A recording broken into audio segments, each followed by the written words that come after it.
அன்பான சகோதரி அவர்களுக்கு என் அன்பின் வாழ்த்துக்கள்.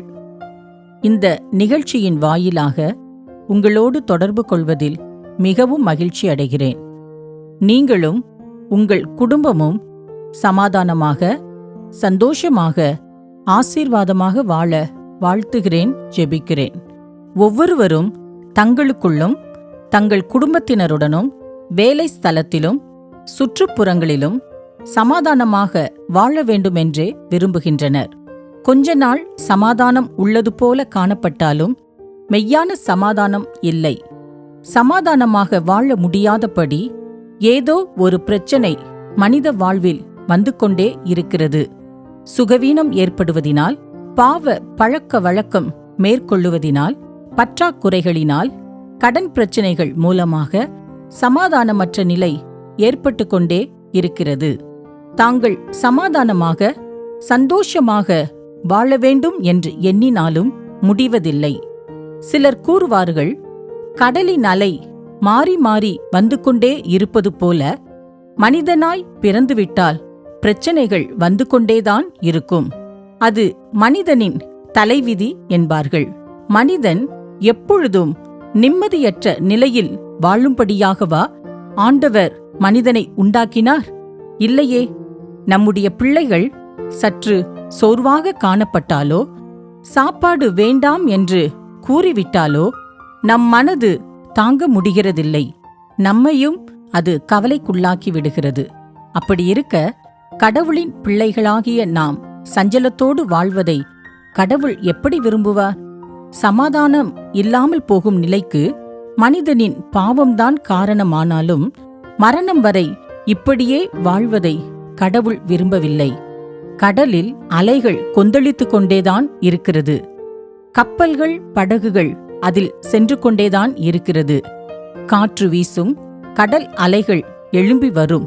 ஆனாலும் உள்ளே இருப்பவர்கள் எப்பொழுதும் கவலைப்பட்டு கொண்டே இருப்பதில்லை. அவர்கள் நிம்மதியாக சென்று கொண்டுதான் இருக்கிறார்கள். அதுபோல நம்மை சுற்றிலும் பல காரியங்கள் நிகழ்ந்து கொண்டே இருந்தாலும் நமக்குள் நாம் சமாதானமாக வாழ வழி உண்டு. ஒரு மனிதன் ஒரு அடர்ந்த காட்டை கடந்து வேறு ஒரு இடத்திற்கு செல்ல வேண்டியிருந்தது.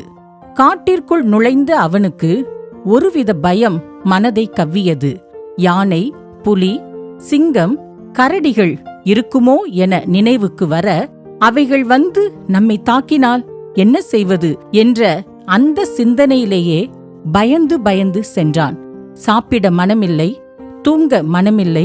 காற்றில் மரங்கள் அசைவதைக் கண்டு கூட பயந்தபடியே சென்றான். முடிவில் ஒரு வழியாய் காட்டை கடந்து பெருமூச்சு விட்டு எப்படியோ தப்பி வந்துவிட்டோம் என்று எண்ணினான். அதேபோல மற்றொரு மனிதன் அதே காட்டை கடந்து சென்றான். அவனுக்கு சற்றும் பயம் இல்லை. சர்வ சாதாரண மனநிலையோடு சென்றான். தூங்கினான், சாப்பிட்டான். எவ்வித மனக்லேசமுமின்றி சமாதானத்துடன் காட்டை கடந்து சென்று விட்டான்.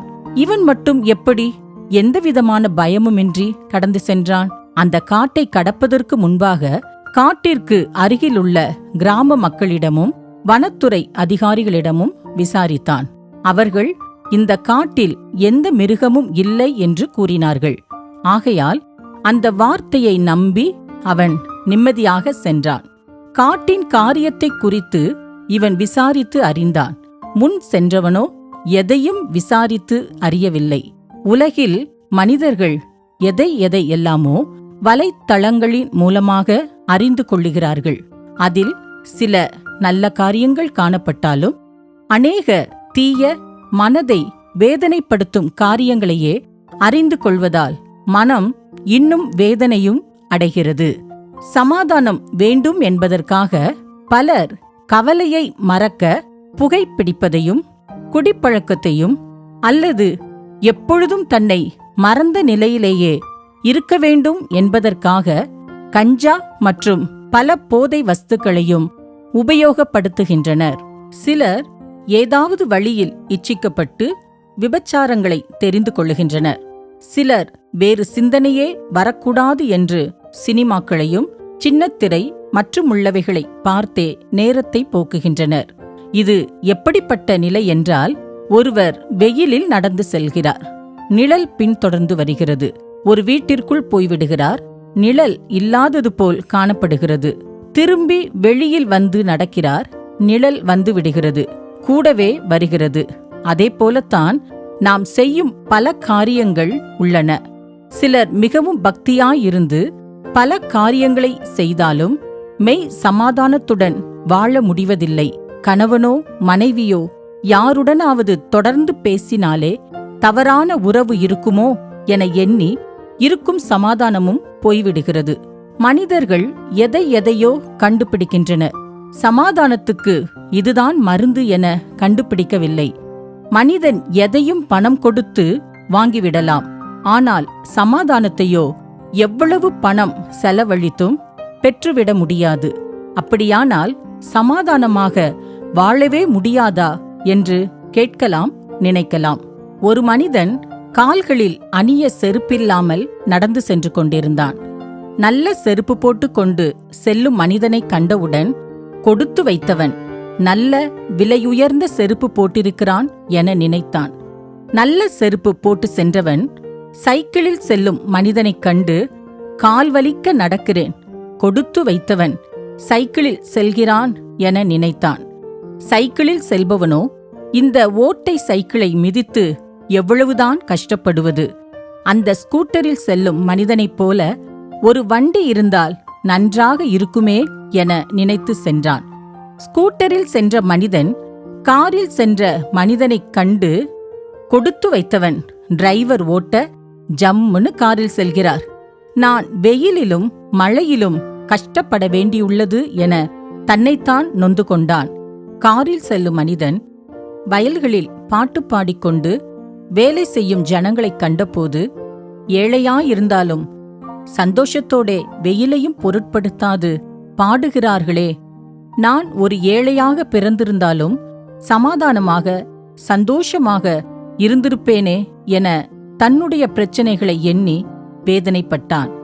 காரில் சென்ற மனிதனைக் கண்ட ஜனங்களோ, கொடுத்து வச்ச மகாராஜன் என்ன புண்ணியம் செய்தாரோ, நன்றாக இருக்கிறார் என பேசிக் கொண்டார்கள். இப்படித்தான் பலரும் தன்னைவிட நன்றாயிருக்கிற மனிதர்களை பார்த்து அவர்கள் சமாதானமாக சந்தோஷமாக வாழ்கிறார்கள் என்று நினைக்கிறார்கள். ஆனால் உண்மையான சமாதானம் எவருக்குள்ளும் இல்லை. மனிதனை படைத்த கடவுள் ஒருவர் மட்டுமே மனிதனுக்கு மெய் சமாதானத்தை கொடுக்க முடியும். அவனை படைக்கும் பொழுது சமாதானம் உள்ளவனாகவேதான் படைத்தார். ஆனால் மனிதன் பாவம் செய்ததால் அந்த சமாதானத்தை இழந்து போனான். ஆனால் மனிதனுக்கு மெய் சமாதானம் கொடுக்கவே ஆண்டவர் விரும்புகிறார், அழைக்கிறார். உனக்கு கிடைத்த இந்த நாளிலாகிலும் உன் சமாதானத்துக்கு ஏற்றவைகளை நீ அறிந்திருந்தாயானால் நலமாயிருக்கும். இப்பொழுதோ அவைகள் உன் கண்களுக்கு மறைவாயிருக்கிறது என்று லூக்கா 19 அதிகாரம் 42 ஆண்டவர் இயேசு கூறினார். சமாதானம் கிடைக்கக்கூடாதபடி எது தடையாயிருக்கிறது என்பதை அறிந்தோமானால் அந்த மெய் சமாதானத்தை நீங்களும் பெற்றுக்கொள்ள முடியும். ஏனெனில் அவரே சமாதானத்தின் தேவன். பணமோ ஜாதியோ மதமோ எந்த ஒரு மனிதனுக்கும் சமாதானம் தர முடியாது. கடவுள் எந்த மதத்திற்கும் சொந்தக்காரர் அல்ல. உலகிலுள்ள எல்லாருமே கடவுளுடைய பிள்ளைகள்தான். மனிதருடைய சமாதானத்திற்காக அவரே மீட்பின் பலியானார். எனவே சமாதானம் அவர் ஒருவரால் மட்டுமே கொடுக்க முடியும். சமாதானத்தை உங்களுக்கு வைத்துப் போகிறேன், என்னுடைய சமாதானத்தையே உங்களுக்கு கொடுக்கிறேன். உலகம் கொடுக்கிற பிரகாரமாக நான் உங்களுக்கு கொடுக்கிறதில்லை. உங்கள் இருதயம் கலங்காமலும் பயப்படாமலும் இருப்பதாக என்று யோவான் 14 அதிகாரம் 27 ஆண்டவர் இயேசு கூறியுள்ளார். ஆண்டவர் இயேசு உங்களுக்கும் உங்கள் குடும்பத்திற்கும் சமாதானம் அருளுவார். அது மட்டுமல்ல, ஆண்டவர் இயேசு உங்களுக்கு தெய்வீக சுகத்தையும் தந்து ஆசீர்வதிக்க விரும்புகிறார் என்பதை எனது அடுத்த கடிதத்தின் வாயிலாக உங்களுக்கு தெரிவிக்கிறேன். உங்களுக்காக, உங்கள் குடும்பத்திற்காக ஜெபிக்கிறேன்.